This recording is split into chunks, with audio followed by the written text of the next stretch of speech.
बिस्मिल्लाहिर्रहमानिर्रहीम। साथियों, आज हम पढ़ रहे हैं प्रेजेंट इंडेफिनिट टेंस यानी फेल हाल सादा। ठीक, देखिए प्रेजेंट इंडेफिनिट और टेंस। प्रेजेंट का मतलब है मौजूदा, इंडेफिनिट का मतलब है सादा, टेंस का मतलब है जमाना। ठीक, यानी मौजूदा, सादा और जमाना। अच्छा, मौजूदा को हाल बोलते हैं। सादा को अगर आप पाकिस्तानी ग्रामर को देखो ना तो सादा को मुतलक लिखती है। ठीक, मुतलक। जमाना को फेल बोलते हैं। तो अगर हम तीनों को मिला लें तो ये हो जाएगा फेल हाल सादा। ठीक, आगे चलेंगे। अब इसकी निशानी देखते हैं। यानी फेल प्रेजेंट इंडेफिनिट टेंस के उर्दू के जुमलों के आखिर में ता है, ती है, ता हूं, ते है वगैरह वगैरह आता है। ठीक है, क्या आता है? मतलब उर्दू के जुमलों के आखिर में ता है, ती है, ता हूं, ती हूं, ते हैं, ती हैं वगैरह वगैरह ना, यानी इससे मिलते जुलते अल्फाज। ठीक, मैं फिर बता रहा हूँ निशानी कि उर्दू के जुमलों के आखिर में क्या आता है? ता है, ती है वगैरह। जी बेटा, अब इसके बाद देखिएगा ये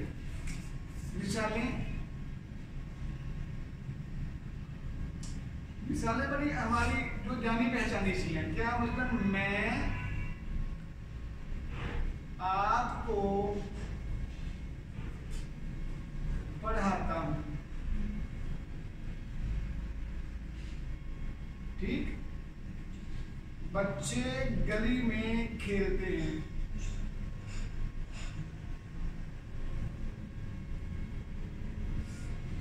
और वो मरी जाती है। वो मरी जाती है।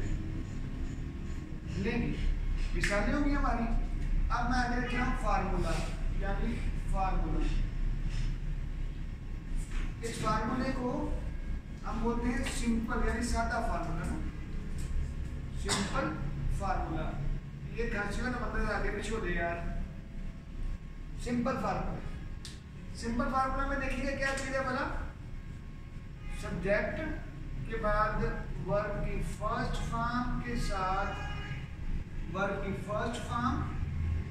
साथ एस या ईएस का इजाफा प्लस ऑब्जेक्ट। ठीक, यानी इसको साथियों, ये जो फार्मूला है इसको मैं ऐसे कर देता हूं। इस फार्मूले को अगर आपने याद करना है तो बड़ा आसान तरीका है। प्लीज बड़े आराम से आप इसको 20 मरतबा लिख लीजिएगा। ठीक है, आप 30 टाइम लिखेंगे तो आपको ऐसे याद हो जाना और ये जिंदगी भर याद रहेगा इंशाल्लाह। फिर जी, अब देखिए, हम इसका ट्रांसलेट करते हैं। मैं आपको पढ़ाता हूँ। जुमला क्या है? मैं आपको पढ़ाता हूँ। तो ये है ता हूं आ गया आखिर में। तो मैं आपको पढ़ाता हूं कि हम करते हैं सब्जेक्ट वर्ब की फर्स्ट फॉर्म के साथ एस या ईएस का इजाफा प्लस ऑब्जेक्ट। कौन पढ़ाता है आपको? मैं। तो सब्जेक्ट है मैं। क्या करता हूं? मैं पढ़ाता हूं। तो ये काम हो गया वर्ब। किसको पढ़ाता हूं? आपको। अब्दुर्रहमान, समझ आ गई बेटा? आपको। तो ये हो गया मैं आपको पढ़ाता हूं। आई, मैं इंग्लिश होती है आई। पढ़ाना होता है टीच, TEACH, टीच यू, आपको। आई टीच यू, मैं आपको पढ़ाता हूं। ठीक हो गया बच्चों? आगे देखिएगा, बच्चे गली में खेलते हैं। चूंकि जगह थोड़ी है तो मैं ये वाला स्टाइल अपना भी छोड़ने लगा हूं। बच्चे गली में खेलते हैं, बच्चे गली में खेलते हैं। क्योंकि हमारे बच्चों के पास तो ग्राउंड तो कम है, तो ये आ गया बच्चे गली में खेलते हैं, तो क्या होगा चिल्ड्रन, काम कौन करता है बच्चे, तो चिल्ड्रन हो गया। क्या करते हैं खेलते हैं play, PLAY play, children play कहाँ पे खेलते हैं गली में, तो इन स्ट्रीट, गली में, बच्चे गली में खेलते हैं, चिल्ड्रन प्ले इन स्ट्रीट। ठीक बच्चों, अब हम आगे चलते हैं जरा, आगे देखिएगा, ये था हमारा सादा जुमला, एक रह गया वो मरी जाती है, वो थोड़ा और आगे चले जाते हैं, वो मरी जाती है। ठीक है, समझ आई, देखिएगा जी, वो मरी जाती है क्या है, सब्जेक्ट वर्ब की फर्स्ट फॉर्म के साथ एस या ईएस का इजाफा प्लस ऑब्जेक्ट, वो जाती है तो वो क्या होगा, वो शी, हाँ जी, वो जाती है और मरी, फिर क्या होगा, शी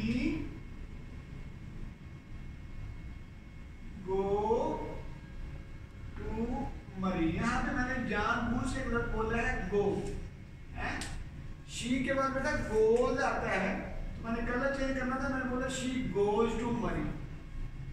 ठीक, अब आ गया एस या ईएस का इजाफा। ठीक, अब हमें ये पता चलना चाहिए, हम पढ़ेंगे कि एस कहाँ पे इस्तेमाल होना है और ईएस कहाँ पे इस्तेमाल होना है।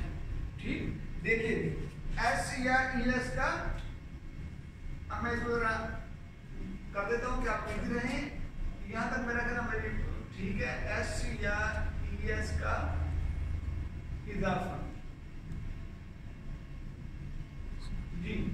अगर फाइल, ये हमारा असूल नंबर 1 भी इसको लिख रहे हैं, ये हमारा असूल नंबर 1 है, क्या एस या इसका इजाफा। अब देखें, अगर फाइल यानी सब्जेक्ट, फाइल को सब्जेक्ट बोलते हैं, ऐसे से लिखते हैं। ठीक, अगर फाइल यानी सब्जेक्ट ही, शी, इट या अकेला नाम हो, तो अकेला नाम को वैसे थर्ड पर्सन सिंगुलर है ये नाउन, ठीक है ना, तो लेकिन देखिएगा अकेला नाम हो तो वर्ब की फर्स्ट फॉर्म के साथ एस लगेगा या ईएस लगेगा। ठीक है, एस का इजाफा होता है या ईएस का इजाफा होता है, ये आपका रूल है। मैं बोल देता हूं, अगर file subject he, she, it या अकेला नाम हो तो वर्ब के साथ, वर्ब की फर्स्ट फॉर्म के साथ एस या ईएस का इजाफा होता है। ठीक है, इसको मैं आसान लफ्जों में डायग्रामेटिकली बनाने की कोशिश करता हूँ, शायद मैं आपको समझा पाऊँ। ये देखिएगा, ये काम करने वाला सब्जेक्ट है, ये क्या है सब्जेक्ट, तो ये कई तरह का हो सकता है, ही, शी, इट और अकेला नाम। हमने डायग्राम बना दी इसकी। अब देखो ये क्या करता है, अगर ही, शी, अकेला नाम हो तो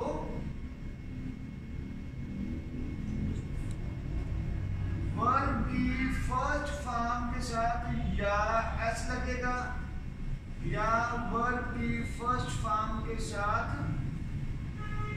ईएस लगेगा। ठीक, अगर सब्जेक्ट हमारे पास हो ये वाले,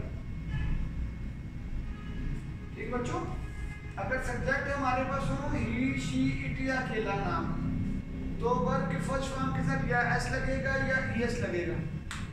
ये था हमारा असूल पहला। अब आ गया असूल नंबर 2, यहां तक को मसला। ठीक, अब आ गया, हम यहां पे लिख लेते हैं। अब असूल नंबर 2, ES का इजाफा। ये जरा ध्यान से समझिएगा बच्चों, जिंदगी में आखिरी मर्तबा समझना आपने, ठीक। ES का इजाफा, ES का इजाफा मैं पूरा लिख देता हूं, बोलते हैं कि बजाय पूरा लिख देता हूं। अगर फाइल यानी सब्जेक्ट ही, शी, इट या अकेला नाम हो और बड़ा लिखता हूं कि आपको पता चले कि इसमें इस असूल के दो हिस्से हैं। और वर्ब की फर्स्ट फॉर्म के आखिर में CH, SH, SS, O और X में से कोई एक आ जाए तो ES का इजाफा करते हैं।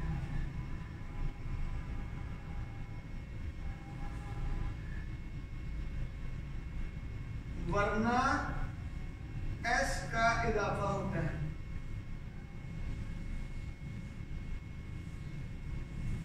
ये बड़ा अहम रूल था भाई, मैं तो स्टार लगा रहा हूं, अमूमन लोग इसी पे फंसते हैं। यहां पे आपने फंसना ही फंसना है, इसलिए प्रेजेंट इंडेफिनिट टेंस में जरूरी जो चीज है SCIS का इजाफा ही है, ठीक। अब अगर मैं इसी रूल को मैं आपको समझा दूं, यहाँ पे ही, शी, इट या अकेला नाम है, तो इस रूल के तहत अगर VI के आखिर में CH आ जाए, SH आ जाए, SS आ जाए, O आ जाए या X आ जाए, तो क्या आएगा? V की फर्स्ट फॉर्म के साथ ES का इजाफा। समझ आ गई ना? इसमें कोई मसला नहीं। अब आगे चले, ये था हमारा सादा जुमले। अब अगर मैं इसको करूं मंफी फार्मूला, ठीक। अब देखो मंफी फार्मूला कैसे, मेरा ख्याल यहाँ तक हमारा ठीक है, देखिएगा यहाँ तक मैं अगर चलूं मुझे लग रहा है कि मेरा ठीक होगा। ओके, देखें मंफी फार्मूला, मंफी फार्मूला पर देखिएगा, इसको बोलते हैं negative, NEGATIV, negative formula. Negative formula में बेटा देखिएगा सोना, नेगेटिव फार्मूला सब्जेक्ट के बाद डू या डज के साथ नॉट लगता है, प्लस वर्ब की फर्स्ट फॉर्म प्लस ऑब्जेक्ट। हाँ यार देखो, सब्जेक्ट प्लस डू या डज के बाद नॉट प्लस वर्ब की फर्स्ट फॉर्म के प्लस ऑब्जेक्ट, ठीक। देखिए मेरा बच्चा, मैं इसको ऐसे कर देता हूं कि आपको इसको प्रैक्टिस करना है। मसलन मैं आपको नहीं पढ़ा रहा हूं, मैं आपको नहीं पढ़ाता हूं। मैं आपको नहीं पढ़ाता हूं का मतलब क्या हो गया? देखिएगा, मैं अब इसको फार्मूला बना के, फार्मूला लिख के आपको समझा रहा हूं। आपको डू या डज आएगा प्लस नॉट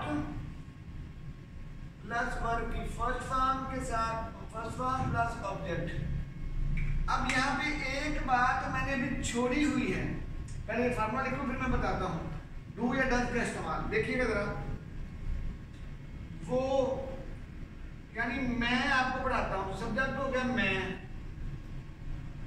नहीं पढ़ाता हूं नॉट नहीं। अब मैं इसको हूं में ले लेता हूं, पढ़ाता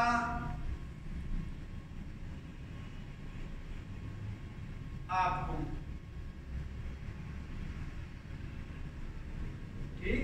मैं आपको नहीं पढ़ाता हूं, आई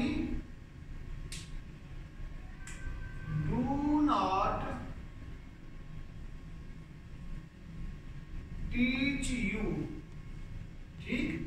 I do not teach you। अब इसका देखिएगा बड़ी अहम बात, शायद में नजर आ जाए आपको, यहाँ पे आएगा नजर जी, देखिएगा मैं इसको जरा ऐसे कर दूं, डू किसके साथ आना भाई, आई, वी, यू, दे और ज्यादा नामों के साथ। और डज कहां पे आना है ये जरा गौर कीजिएगा, ही, शी, इट या अकेला नाम,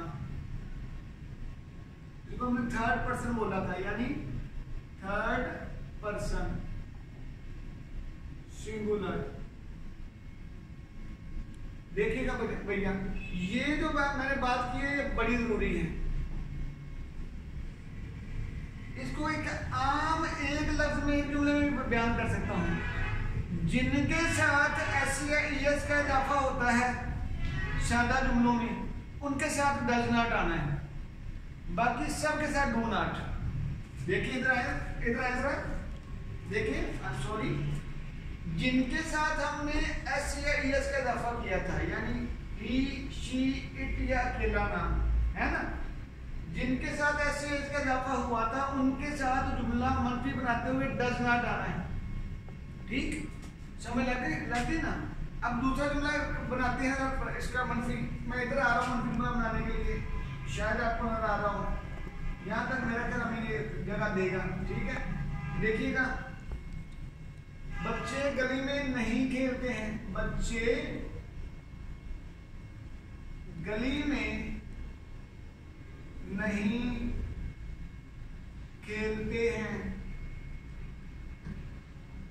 अब आई डोंट नो ये आ रहा स्क्रीन में, ठीक आ रहे हैं, बच्चे गली में नहीं खेलते हैं। तो देखिए भाई, सब्जेक्ट प्लस डू या डज के बाद नॉट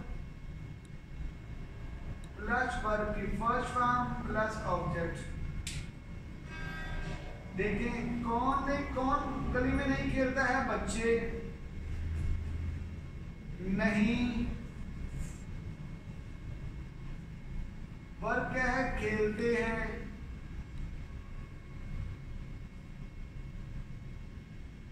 गली में। चिल्ड्रन